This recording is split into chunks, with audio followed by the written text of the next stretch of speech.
So I'm in Mr. T's intermediate pottery class, and this was one of our bigger projects, was to do these blocks, and it's like free range with thinking inside the box, but at the same time you're like figuring out how to do things that are outside the box at the same time. So my planning process with this was, I first started off with sketching out how I was going to do the blocks and like what was going to be on them and how that was going to be done. So I really just started off with, I had 3 blocks, but I ended up doing way too much and only ended up with 2 because of their size and the amount of work that had to go into them. So I ended up having to scrap the 3rd block and only did 1 and 2. And one was Dragon Ball Z and the other one was Bleach. So these are anime based, and that's like something I was really passionate about, and so I obviously love anime, and so I wanted to do my blocks about. And so going through that, it took a lot of detail and a lot of planning. So I first had to start off with writing down what was going to be on each block and how I was going to set it up. And that took quite a bit of time because that changed constantly. I didn't know how to make it cooler and how to make it better. And I first started off with like the basics of like what was the TV show really like. If you were to see something like a symbol or color from the TV show, that would be like, oh, I know that's from like da da da. And so I did the symbols and took tracing paper over them and traced like whatever I really need to do.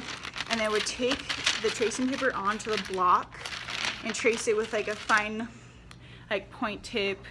And that's what I ended up doing like with some of these really intricate designs.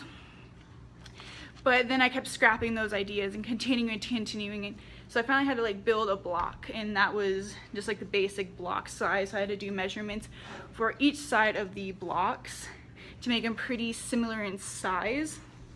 And I had to wait till they were decently somewhat dry so I could stick them together and shave them down to the size and make them pretty perfect, or perfect enough that I'd be happy with them. And after I got the blocks, that's when I really started doing the symbols, taking the symbols and putting them onto the block. So I would cut out a slab of clay and flatten it down, and then I would take the tracing paper with a sharper tool and trace with the tool over the tracing paper over the symbol, so it'd layer like this. And I trace the symbol on tracing paper and then take the tracing paper onto the symbol or the just like slab of clay, and then trace the symbol and wait till it's dry so I can mold it and fix it up to what it would need to be be something like this or on the top like that. And that's how the certain symbols came to be. And then I would take the tracing paper and put it over the actual like block itself and take the fine tipped tool and trace onto the block itself. And that's how these really fine lines and fine pieces and like really intricate little designs came into play with the block after I traced the tracing paper over the block. And that took a while because I kept scrapping pieces of it because I just didn't like how it would turn out. But I would always sketch out what I would want to put on the block first before I really committed to it, because even then I would still have to scrap a slab if I didn't like how it turned out. But again, I would sketch out what I wanted and then put the tracing paper over it. And then same thing with the glaze. So with the glazes, you really have to make sure you do a glaze tester. And I had about 3 different glaze testers that you would just put like the glazes on and make sure that it stays consistent and make sure you have the glaze numbers and everything. That is back here. See, you have to make sure you know all the glazes, because if you don't know the glazes, you're gonna get lost. And like it would be side 1, side 2, side 3, side 4. And that'd be like the black, whites, skin tones, hair colors, because a lot of the hair colors were really different and varied in different color, and I wanted it to be pretty precise to the actual character itself. So that took a lot of planning to do just on the glazes. And then when it came down to the glazes, I would use really fine paintbrushes and really make sure that the glazes went in deep, and I'd layer it and layer it and layer it to make sure that it got out to the way I wanted it. But with some of the glazes, I would layer colors over the glazes to make it look like a planet or along the lines of something that's a little bit different.